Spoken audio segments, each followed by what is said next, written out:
Good morning, everyone. Nanigurado lang ko ba basig tugnaw ra kayong aircon bitaw? Usahay ba yan no kaning kung nakadiya naglingkod sa tunga ba? Paminaw nimo mura kag nasa Alaska?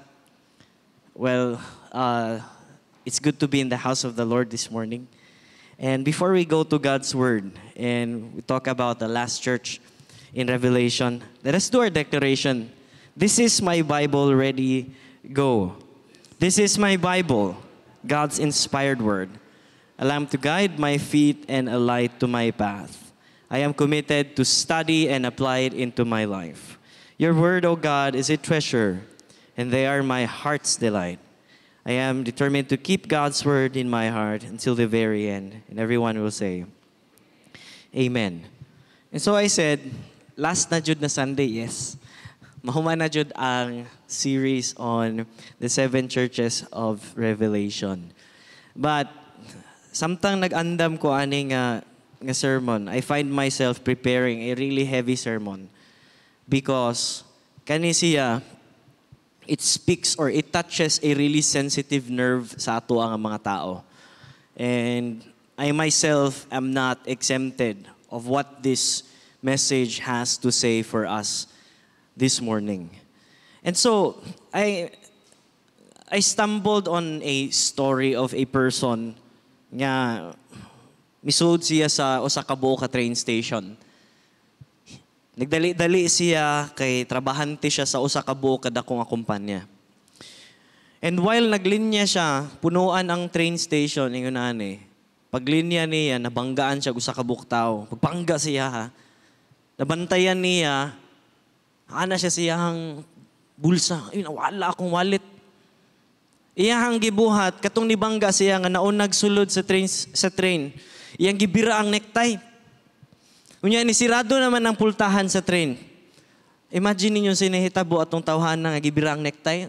Ang iyang nawong nasa tubangan sa salamin sa pultahan. And so, ninglarga ang train. Paglarga sa train, ang iyang naw kinadito nag-ana. Pirting kusuga sa dagan sa train. And so, katong company worker, niuli siya siyang balay. Kaya kabalo mo, naman siya kwarta, mo siya wallet. Only to find his wallet in his desk. Ang nahitabo karon katong tao nga naa sa train, kusog makinandagan sa train, no? And there are people nga kung maka-experience gani o kanang kusog kay nga dagan, nating ginatawag nga motion sickness. So imagine, the first station pag-abli sa pultahan sa train, ni abli sad ang baba atong tawhana, o ninggawas ang iyahang pamahaw. The person nga nag-atuba, nasa atuba nga naglinya atong nga station, thought to himself, pagkamalas gid aning adlaw. There are 2 things that happen there. Sa kabuk tao, nag-assume siya nga gikawat ang iyahang wallet. Ang ikaduhang tao, gid siya idea kung unsay nahitabo sa iya. Now, most of us, we have vomited for various reasons. Naiuban diri nakasuka kay kusog kay dagan ang bus, kusog dagan ang sakyanan. Naiuban diri nakasuka kay ang amoy sa inyohang katupad dili makaya sa inyohang sikmura. Or maybe namoy nakaon nga dili gid naka-epekto sa inyohang tiyan. Now those are reasons why nagasuka ta.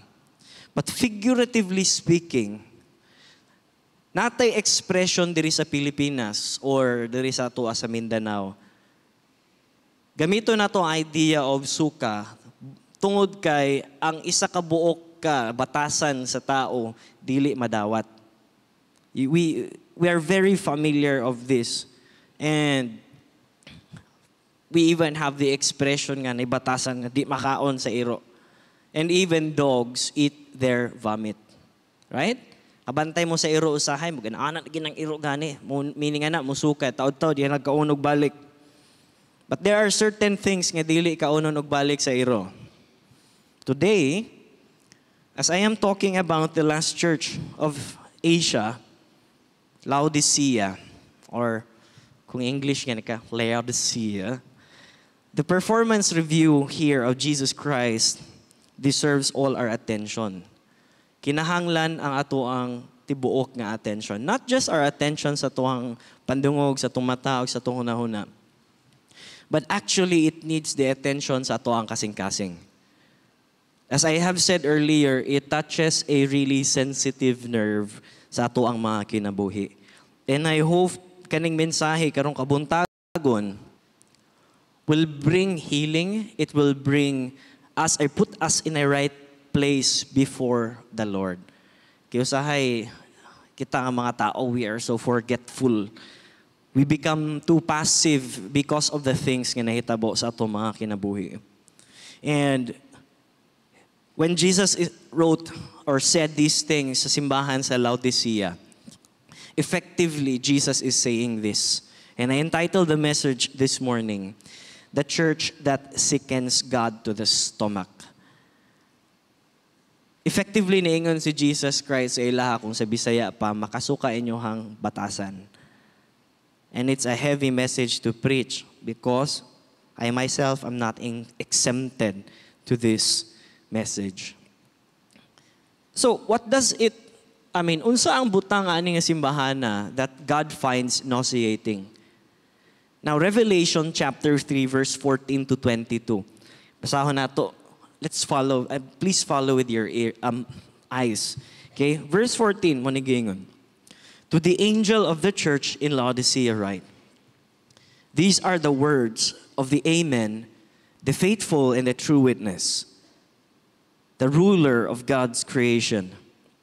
I know your deeds, that you are neither cold nor hot. I wish you were one or the other. So, because you are lukewarm, neither hot nor cold, I am about to spit you out of my mouth. You say, I am rich, I have acquired wealth and do not need a thing. But you do not realize that you are wretched, pitiful, poor, blind, and naked.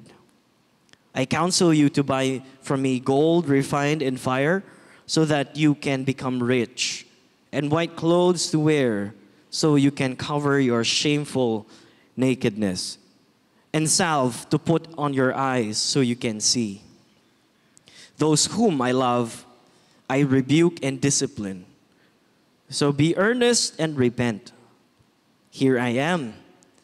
I stand at the door and knock. If anyone hears my voice and opens the door, I will come and eat with that person, and they with me. To the one who is victorious, I will give the right to sit with me on my throne, just as I am victorious and sat down with my Father on his throne. Whoever has ears, let them hear what the Spirit says to the churches. Well, even just reading this passage, mura bitaw ni siya og kanang mga passages in the Bible nga lami kaayo iwasan. Why? Because it says it as it is. Gingon dito, you're neither cold or hot. Ang tawag niya sa ato you're lukewarm. The danger ani nga passage, if you preach this in a lukewarm church, the church will never welcome it.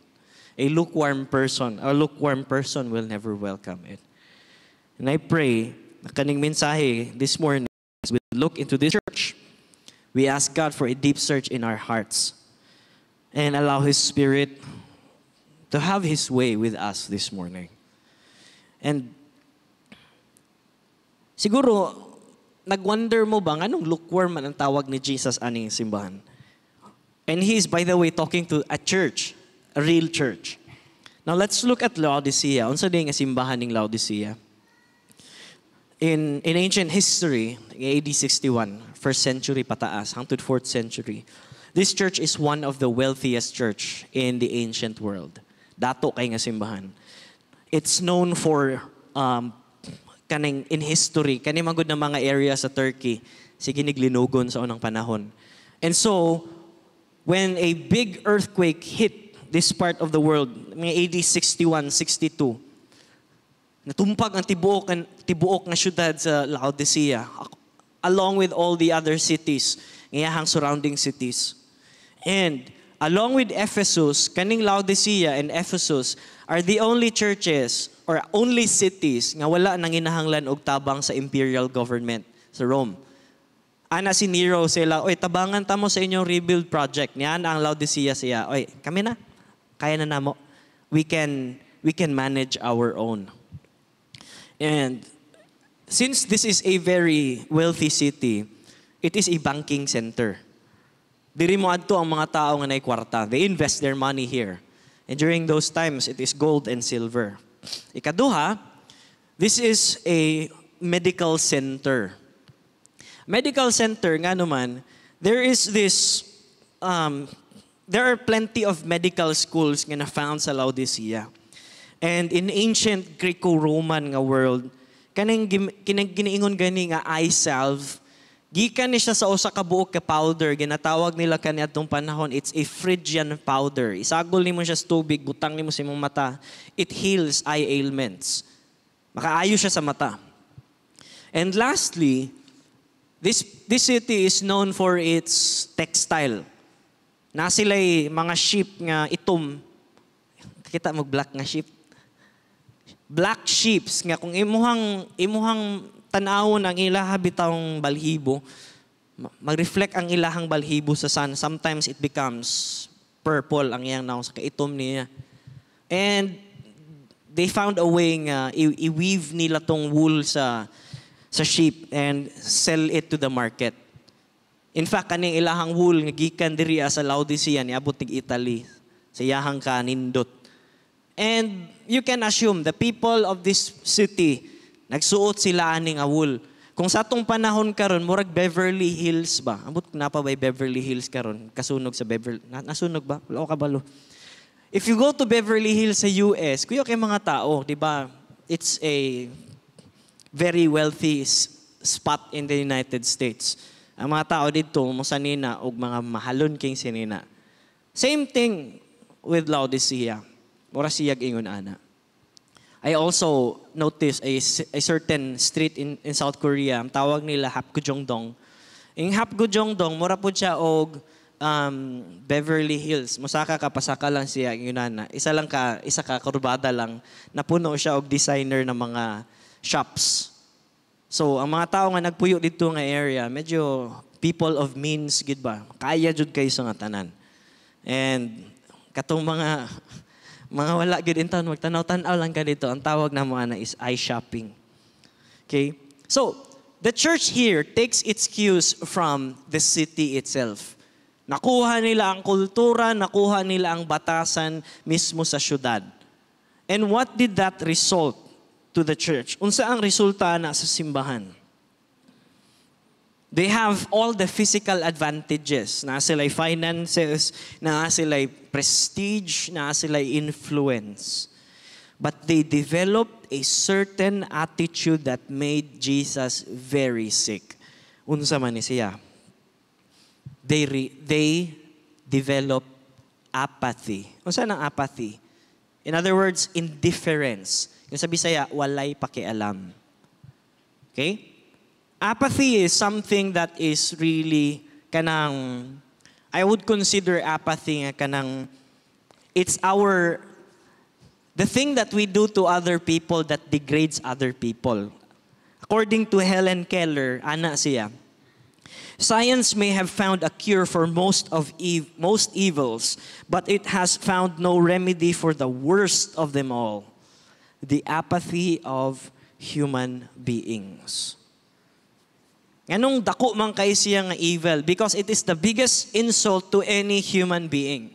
Ana si George Bernard Shaw, indifference or apathy is the essence of inhumanity. Remember na ako, tong gamay pa ko, my mom and dad used to counsel me, kung nagani ibuli sa eskwelahan, ingnan ko nila nga, ay lagtagda. Act as if that person is not existing. Most of the time, nag-work baya na siya. To those nga naka-experience, nga na-bully sa eskwelahan, the way you deal with bullies is acting as if wala sila nag-exist. Pero kung original yun na nga bully, di yun na siya madala o ka ng ingon ana, indifference, na magpabilin yun silang ingon ana. In any relationship, if you act indifferent in any relationship, it destroys even the best of relationships. And unsa day ang requirement sa pagiging apathetic or pagiging indifferent? All you need to do is to stop caring, act as if someone is not existing. That's all that indifference requires. Kanta mong example. In any relationship, di ba ang relationship is a two-way traffic, di ba? Na i-exchange both parties. The moment ang isa ka buok member atong two-way nga relationship nag-stop gani na siya og act gani, ang nahitabo ana, one way na lang ang relationship, what happens? There is this coldness. There is this kanaging uncomfortable feeling. Dili naman jud ni mao. That's apathy. Now there's a school known for its athletics, no. And this is a story told by a teacher. Naiduha ka buok superstar ani nga eskwelahan, football superstar. Nisulod sila nga late. Sa mga eskwelahan nga known for its athletics, usually you need to be early to be able to sit at the back. Kaya nga naman, di man gusto maminaw sa maestro o maestra. So kaning duha, mga superstars sa football, niabot sila late. So nahitabo sila, nilingkod sila sa atubangan. Paglingkod nila sa atubangan, ang subject nila math. My favorite subject too.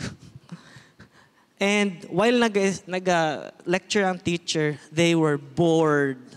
Real bored. So sa ilang gibuhat, dagko kay sila og mga ginhawa. Kano sa pamanimahuman kung sa Bisaya pa. Unya ang teacher nila suko kay sa ngatanan. Kani mga bataan ni puros lang sports ang utok, walay pakialam sa eskwela. And so the teacher turned to the board, kuha niya ang iyang chalk, dako kayong isulat niya sa board. A, P, A, T, H, Y. Yag yung in-circle, bundak niya ang chalk. Unya katong isa ka superstar, katulgong siya, ana siya sa blackboard. Ana siya siyang katupad. Apathy. Tungutan na siya siyang katupad. What is apathy? Ang iyahang katulgon nga kauban, ingon, who cares? That's apathy. Walay pakialam. Right? It's one way to be indifferent with people, but it is altogether different to be indifferent towards God Himself. It makes Him sick to the stomach. And you might be attending this church for many, many years now. Dugay naman nag-attend aning simbahan. You have heard enough sermons for a lifetime, and maybe you have known a lot of knowledge compared to an average Christian. But being exposed to the truth of this word, sometimes, kung dili nato pasagdan ang pulong sa Ginoo, nga mo apekto sa to ang kinabuhi, mag-develop tag-ingon ani nga attitude sa Ginoo. Tay pakialam. Kabalo naman ko ana Pila na ko katuig nag-atubang sa simbahan. In fact, I memorized many, many verses. Psalm 22:6, train up a child in the way it should go. Di pa gani mao ang citation gani, di ba? And so, the things of God, sometimes it will no longer excite us. Services begin to feel a burden. Naningkamot ka og pagpangalagad sa Ginoo, imong gibati, kanus pa man ni mahuman oy? I've been spending a lot of my money. Our time with the Lord, sometimes it becomes a task instead of a delight. Have you ever experienced that? Pag mata nyo sa buntag, you are rushing through your day, nakalimot ka abli sa pulong sa Ginoo only to find problem and problem upon problem when you start your day. Hangtod sa nahuman ang inyong adlaw. What was once marked with excitement, excited ka sa unang panahon at simbahan. Your heart is burning with desire to hear from the Lord, to experience His presence. And then now you come to church. Who cares? With that kind of attitude. If we don't care, kung pasagdan lang nato siya, we leave it unattended, it could lead to damaging or life-threatening na mga injury sa tuang kinabuhi spiritual. And I say all of these things do not happen overnight. It is a slow and steady process. Gi-allow nato sa tong kinabuhi nga may hitabo. You allow here, little things here, little things here, little things here. All of those little things compound and it becomes a big thing. You become apathetic. Now let's get into the letter. Unsa day yung pagpaila-ila ni Jesus sa ilaha ni nga simbahan? Jesus introduced himself in this manner. Ingon si Jesus, "These are the words of the Amen, the faithful and true witness, the ruler of God's creation." All these three things here highlighted in red, they are very important titles. Gi-introduce si Jesus Christ sa simbahan sa Laodicea. The word Amen, by the way, is not an English word. The word Amen is actually a Hebrew word. Amen. Okay? And ang buot pasabot sa Amen is truth. Si Jesus, pag abot sa gospel, bantayan ni si Jesus, ang ginaingon ni Jesus, verily, verily. Truly, I say. Kana nga mga verse ng ginaingon ni Jesus yung mga yunana. Kung imo siyang i-translate sa Greek, it translates as, Hebrew, it translates as Amen, Amen. Truly, truly, verily, verily. But pasabot, Jesus is using it to emphasize the truth or the importance of his teaching. Not only the importance or truth of his teaching, it's the importance of his persona and the truth that he kanang represents. I am truth. John 14:6. Gingon, I am the truth. I'm the way. I am the way, the truth, and the life. Another thing nga gi-introduce si Jesus diri is, he is the true witness. In Greek, it is called martus, witness. But usually, ang connotation sa word nga witness in the New Testament is you become a martyr. Witness and martyr are synonymous in the New Testament. But here, witness is under the context of the ruler of God's creation. So kung maadto ka sa gospel ni John chapter 1, in the beginning was the Word, and the Word was with God, the Word was God. Muna ang konteksto sa giingon ni Jesus diri, I am the witness, the ruler of God's creation. I have seen it all. In Greek, enhologos, NRK, enhologos. That's in the Greek. Wala siya definitive or definite article ang Greek kung imo siyang i-translate sa English. So kung i-translate mo siya English, dili siya in the beginning. Mali siya nga translation actually, wala siya make sense sa to English. Pero yung translation, in beginning. Kung dungagon ako, in beginning which has no actual beginning existed Jesus Christ. Ingon na ang translation sa John chapter 1. And Jesus Christ is saying to this church, I am truth, I have seen everything from the very beginning, since I am the one who created the world. Now, pagkadungog nila ani, especially when they say one true witness, you can almost hear the brakes screeching. Di lang. Because why? Connected here in verse 15, ingon si Jesus, I know your deeds. Nakabalo ko sa imuhang kalaki. Yung sa Bisaya pa. Maybe, while the letter is being read to the church, the air is snuffed out of the church. Hilom ba? Just like the silence here today. And here comes those cutting remarks. Jesus said, I know your deeds, that you are neither cold nor hot. I wish you were either one or the other. So because you are lukewarm, neither hot nor cold, I am about to spit you out of my mouth. Dili tiyaw ning word picture yung gigamit ni Jesus dire and nasabtan ni sa church sa Laodicea. Ngano man, if you are in Laodicea, nakitulog ka buok ka igsuon or silingan nga mga bodies of water. Sa imuhang southern part na kay Hierapolis, it's hot spring. Makita niyo sa kong likod, Hierapolis ni siya. Mga tao diri mag-vacation, mag-holiday, lingkod siya dito, lamig ipamate.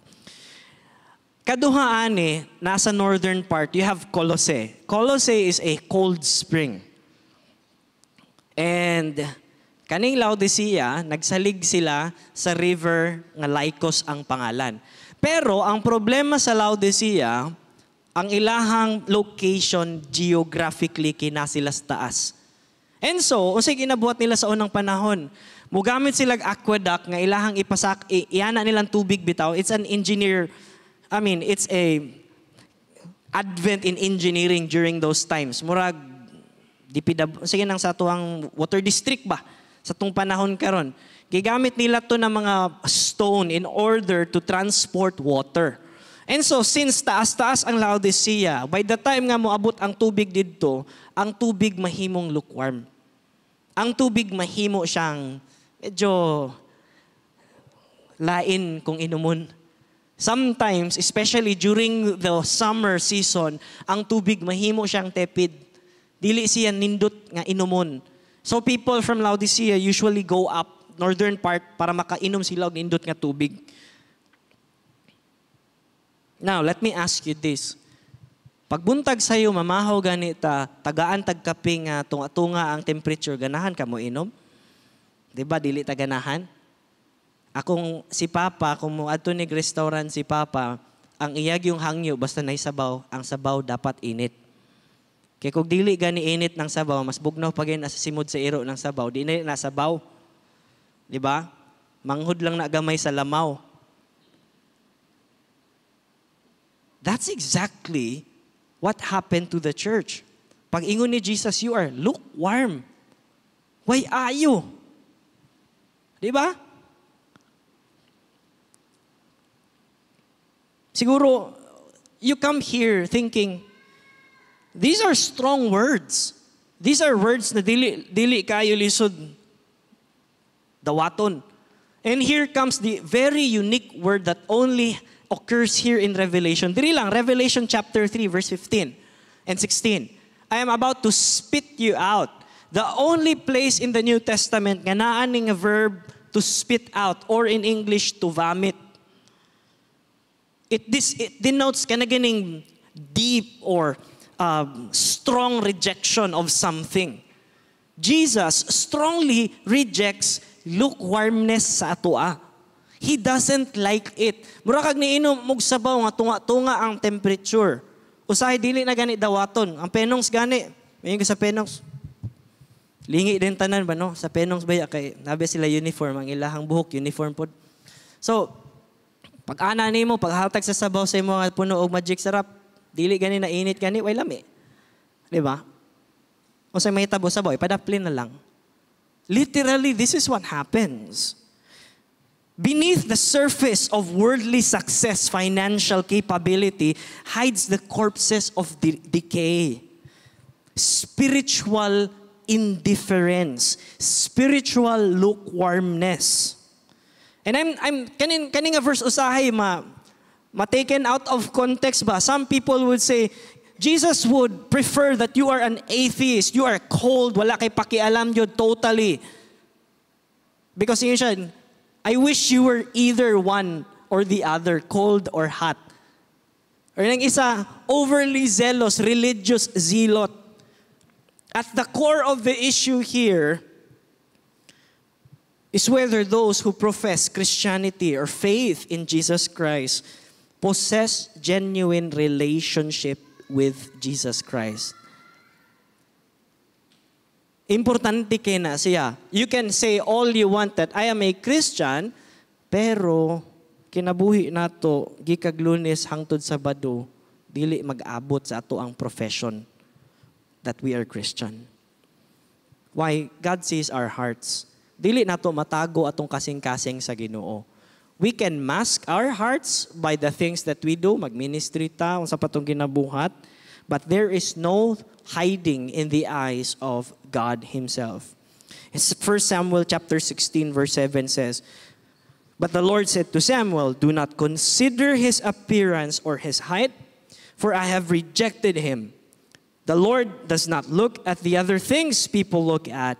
People look at the outward appearance, but the Lord looks at the heart." Mao nang naikatungod si Jesus nga moingon aning simbahana, "I am sick of you." He has all the right to say this. Pero kung kita siguro ni human aning nga letter, mo atong temptation ba? Get out of my sight. Pagka human, I know your deeds, you are lukewarm. Pwede na to sumpayan, get out of my sight, away from me. Pero dili ingonani si Jesus sa atua. This is not how Jesus operates.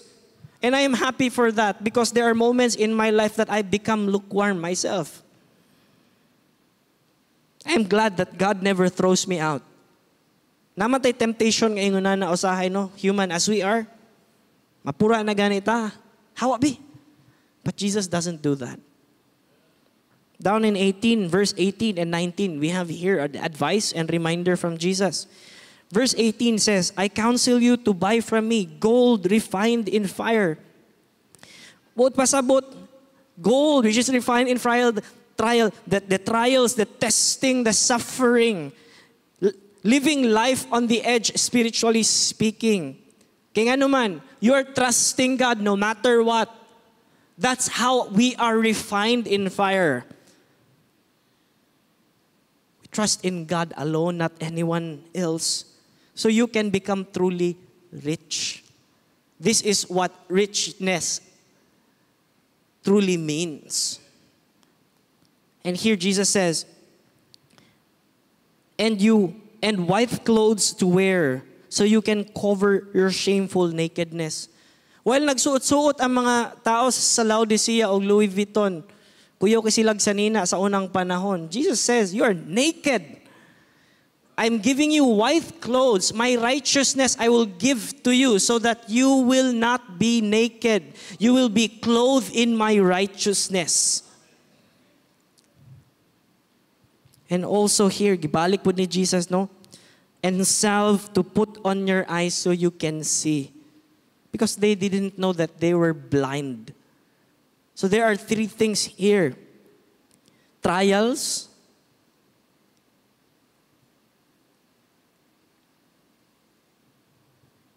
righteousness of Christ, and the cleansing act of Jesus Christ.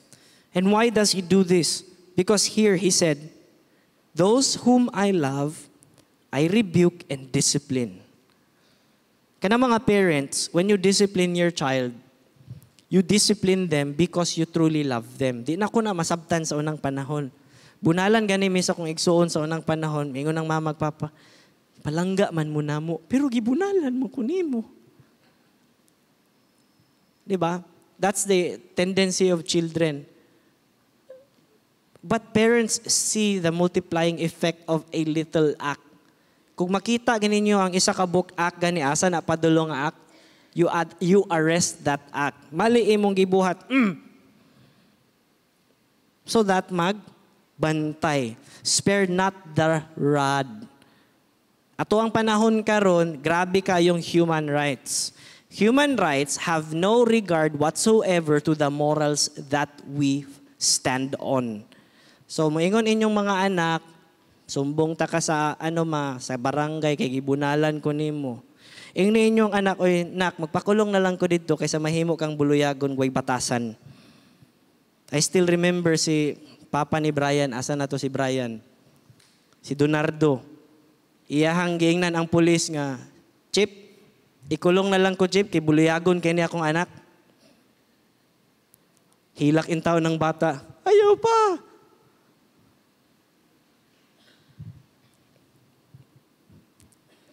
Those whom I love, I rebuke and discipline.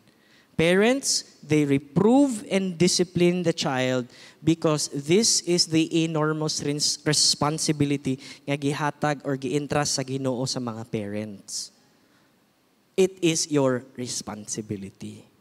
So when you feel bad for the child, nga nasakitan, nga hilak, you should feel even worse to see that child nga mudako nga walay batasan. Because later on, it will come back like a really bad dream. And then you wake up one day, wala na gyud in tawon. And it is so bad to see kids today, ngayon ana ang dating sa mga parents. The relationship with their parents. Kuhaan ni mong iPad ang bata, nakoy nakita sa internet, I really pity the parents. Kikuha iPad ang bata, ang nahitabo sa bata, gilabayan niya ang ginikanan. That's not how kids should be. Kids are designed by God to explore nature, the world, not to be enclosed by this little thing you call technology.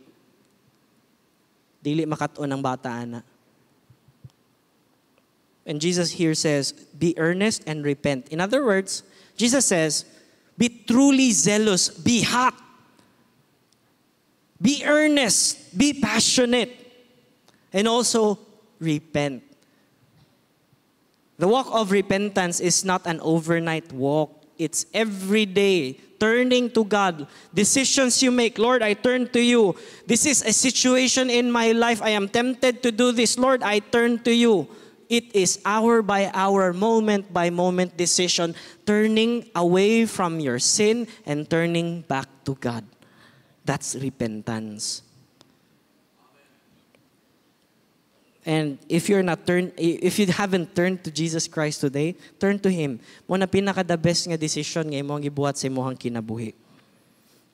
And here's the wonderful part of this verse, the most famous part of Revelation chapter 3. Ingon si Jesus, here I am, I stand at the door and knock. If anyone hears my voice and opens the door, I will come in and eat with that person, and they with me. As I mentioned earlier, this is a letter to a church. To every church, Jesus Christ is knocking. Jesus Christ is knocking here in the Davao City Foursquare Gospel Church. Is Jesus Christ welcome in this church? Jesus Christ is knocking at each and everyone's heart today. We are the church. Is Jesus Christ welcome in your life? Kaning painting ba, sa likod, is one of the most famous painting. It's painted by Holman Hunt. And gikorek ni si Holman Hunt, giingnan siya, ngano wala man nimo gi-drawingan og knob ang gawa sa pultahan. If you can see in this picture, walay knob. Tanin nyo? Walay doorknob. Gitubag ni Holman Hunt ang nangutana siya anong walay knob sa atubangan. Because it is like our hearts. You open it from the inside. You take that personal decision to invite Christ into your life, and He will do the rest for you. Amen? And He says wonderful things. I will dine with you. I will eat with that person.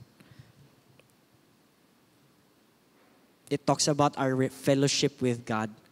Hunindot atong fellowship sa Ginoo.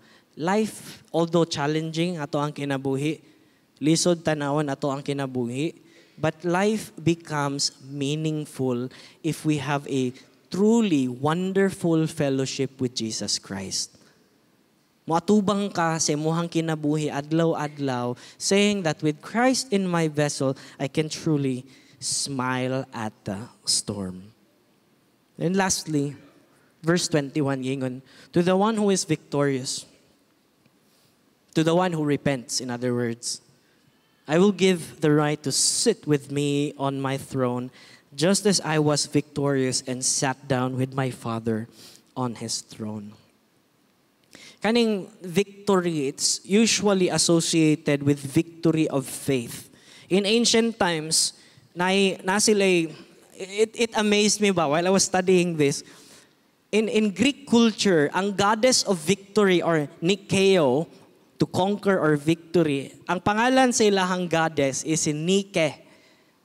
Kung ato siyang spelling sa English, ang iyang spelling kay Nike. Tama gud ni si Nike ba nung yung mga atleta sa Nike, mga conqueror. And now, Jesus Christ uses this picture for us to understand that if we identify with Christ, if we live our life with Christ, if we decide every day to honor Him in our lives, we will become truly victorious. Just as Jesus Christ is victorious and now seated at the right throne of God in the heavenlies. And please know, we are victors in the battle that we are facing today. Daghan man tag problema gyatubang sa atoang kinabuhi. That's part of life. Wala na kay problema, duha lang ka butang mahitabo sa tong kinabuhi, makaingon ta nga wa tay problema. Number 1, nanata sa atubangan sa tong buhi nga Ginoo. Wag tay problema. Ang ikaduha, if you lose your sanity. Wa na jud kay problema kay magsige na lamang kag ngisi. Okay? But while we're still living, intact ang ato ang sanity, may itong panghuna-huna. Please be reminded that we are victorious with Jesus Christ. Ang ato ang kaaway, pildi na daan. Who is our enemy? I remember a comic strip, no? Togo. Yeah, Togo. Kanang nakasulat sa unang karaan nga comic strip. Giingon dito sa comic strip Togo, I have found the enemy and he is us. But actually, yeah, there's a truth to that. But the real enemy here, kisa man, principalities of the air. Ang atong kaaway si Satanas, that old, the enemy of old. Please know that every day as you wake up, pag atubang mo sa inyong mga kinabuhi, you are living a battle, spiritually speaking. And if you are not aware, and if you are lazy, if you are lukewarm, wala kay pakialam, the enemy will have his way with you. But if every day you wake up and you tell yourself, I am with Christ. And you tell the situation and the enemy that I am victorious over you. Ang kinabuhi nimo magmahimong madinaugon because Christ is with you. All you need to do with the enemy is remind him of his defeat. Tapos na ka. Ay nasig samok-samok diri, ay nasig langas dira. Human na ang gira. Now, Philippians chapter 2 verse 12. I like this translation. It says, "Dear friends, you have always followed my instructions when I was with you. And now that I am away, it is even more important. Take note. Work hard to show the results of your salvation, obeying God with deep reverence and fear." This requires humility in our part. It is hard to admit nga lukewarm na sa tong pagtuo, sa tong relationship sa Ginoo. But when we admit this aching within our soul, we are telling God, Lord, I prefer your will. I prefer to trust in your power. I prefer to have confidence sa imong promises. And it's wonderful to go to the Lord in prayer, having this kind of attitude, having this kind of posture sa imong kinabuhi. Ngayon ka, Lord, when we are strong, make us willing to change. When we are right, make us a person that is easy to live with. And you tell God, Lord, help me please you in all aspects of my life. Kindle the fire within my heart, dear Lord. And this morning, you ask God, na, Lord, I want to have that first love nako ba back in my heart, burning in my heart. Kay lisod kaayo na nga mamuhat ta sa Ginoo, nga wala na siya didto.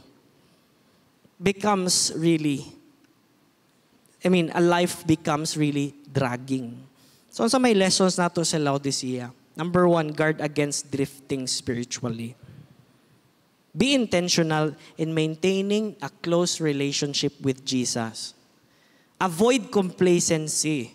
Kaya usually, kung mahimo na tang complacent, mahimo na tang indifferent, wala na tayo pakialam, di na tayo mabasa sa itong Biblia, dili na tayo mag-ampo, we don't do the things that God asks us to do, ang mahitabo sa ato, we will have spiritual decline. Natingala ka nga, dili naman ko malipayon sa akong pagpamuhat sa Ginoo. Go back to those little things. They really matter. You have to make that decision every day. Ikaduha, God detests lukewarm faith. Half-hearted ba? You come to church, nagdayo ka sa Ginoo. Ay mo huna-huna, kay tuwas trabaho. Forget about work. Focus on God. Gitagaan taog, isa ka buok adlaw lang ba? Sa isa ka buok simana bitaw. We have undivided attention sa ato ang Ginoo. Take advantage of it. Allow God to speak to you. Kung nanarbaho ka, nanegosyo ka, allow those little things to worry for itself. Buhata pagkalunes. Himuon mo siya offering sa Ginoo ba? Every day is our offering to God. Our life is an offering to God. But make this day, giingon sa Biblia ba, keep the Sabbath day. Dili man gyud siya nagbuot pasabot nga mga Sabadista ta, di ba?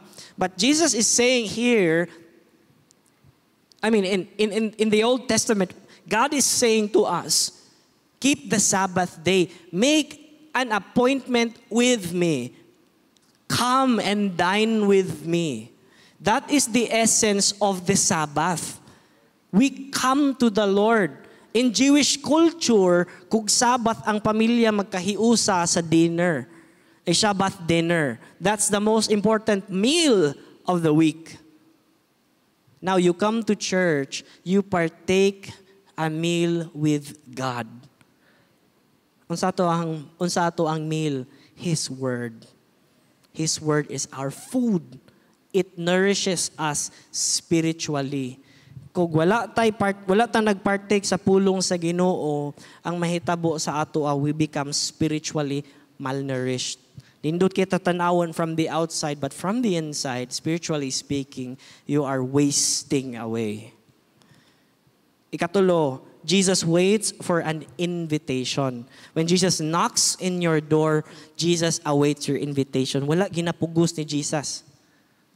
Wala nagapugos ang Ginoo sa ato, ha? Because this is His character.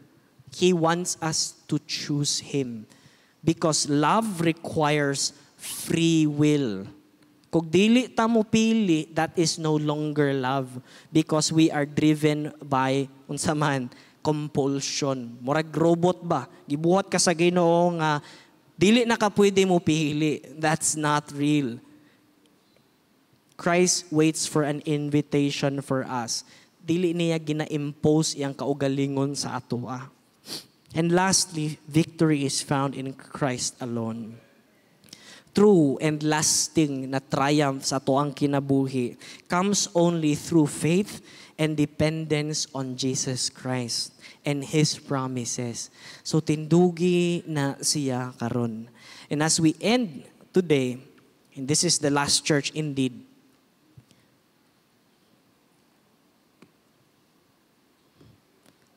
you might be lukewarm today. You might be feeling off. Di man ako gusto mo simba. Adto ra jud ko diri kay wala naman good mo naman good niya akong routine good every Sunday. Why not change that? Lord, ask the Lord this morning, Lord, can you please change my heart? Can you please ignite within my soul a passion for you na every day I wake up wanting, desiring more of you sa akong kinabuhi. Our nation is in decline. Obvious man atong nation. Ay, klaro ato ang mga leader. Pasag din atong nation kung namoblema ka sa atong nation. Ati man na imuhang spiritual nga kinabuhi. You know what? If there is a revival in the family, imposible nga walay revival sa nasod. All of the great revivals nga nahitabo sa atoang history sa kalibutan, it started with little people, a group of people who truly believe God, who has a passion for the gospel. Where do you stand today? Are we lukewarm in our faith? Are we apathetic? Wala'y pakialam. God detests that kind of attitude. Or are you hot? That's great. You're zealous for the Lord. That is welcome. Nindot kayo na sa tanan. You experience the joy of your salvation. But to those this morning, you feel nga, wala may kinabuhi akong spiritual life these days. Maybe the joy is snuffed out of your relationship with God because of something that separates us from God. What is this something? Sin separates us from God. You become lukewarm because of sin in your life. Sala si mo ang kinabuhi nga magdukot. When we have sin, wala man nag-ingon ang Ginoo sa ato nga kung magkasala ta. Atong tago-taguan. Don't hide it. I-confess sa Ginoo. Kaya nga naman, gidawat man ta sa Ginoo. God loves us. And when God loves us, He indeed loves. Dili pare sa to sa kalibutan. Kung makasala na gani, nanay mga requirements. But God says, if you confess your sin, He is faithful to cleanse us of our sins and our transgressions. So, suluban ta niya og white nga robe, just as Jesus Christ is saying here. Be earnest. Turn to Him. And karong kabuntagon, as you are seated there, try to search your heart. Asa ba ko nagtindog karong kabuntagon? Am I lukewarm? Busy na ba kayo sa ubang mga butang sa kinabuhi? What are the things that keep me from God? What are the things that keep me sometimes cold, lukewarm? Naginana na ba ito ang kinabuhi these days? Search your heart this morning and tell the Lord, Lord, I've become lukewarm. Marag, dili naman nindot ako ang relationship sa imuha. Ask God, Lord, I'm sorry. And tell the Lord this morning, even as you leave, uli mo sa inyong mga panimalay, tell the Lord this morning, Lord, I want to burn for you. I want to have a passion that is not only limited to Sunday, a passion that is oozing, maskin pag Lunes hangtod sa Sabado. A passion not because of people have known me as this person. A passion because Christ is truly alive and living in me. And so, can we bow our heads? And let us pray. Dear Lord, we thank you for today.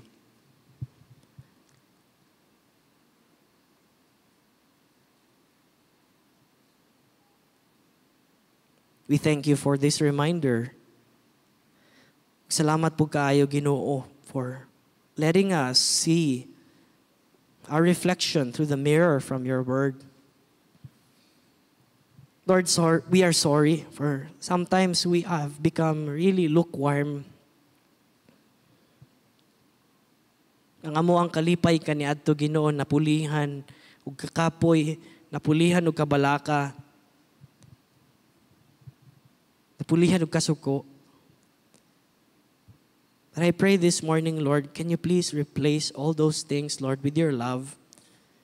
Replace all those things, Lord, with the joy that comes from you. Nga, adlaw-adlaw sa mo ang kinabuhi. We will come before you excited. We will come before you with joy, knowing that you are our Lord. You are our God who loves us, who cares for us, and who wants best things for us.